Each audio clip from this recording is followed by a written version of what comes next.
NCP থেকে মনোনয়ন পেলেন রিক্সা চালক সুজন, যিনি 2024 সালে কোটা আন্দোলনের সময় শিক্ষার্থীদেরকে রিক্সায় দাঁড়িয়ে স্যালুট করছিলেন। সেই সুজন এবার এনসিপিতে মনোনয়ন পেলেন, যুক্ত হয়েছেন এনসিপি নামক নতুন এই নাগরিক পার্টিতে।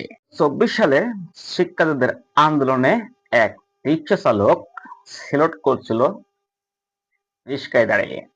সেই রিক্সা চালক এনসিপির পক্ষ থেকে মনোনয়ন পেয়েছেন, লড়বেন ঢাকা ৮ আসনে।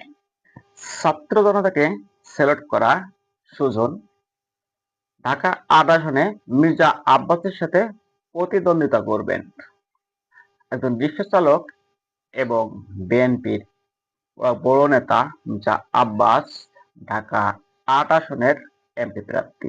সেক্ষেত্রে এনসিপির নব মনোনয়নপ্রাপ্ত রিক্সা চালক সুজন কিন্তু ঢাকা ৮ আসনের এমপি প্রার্থী। সেক্ষেত্রে ঢাকা ৮ আসনের মির্জা আব্বাস এবং সুজন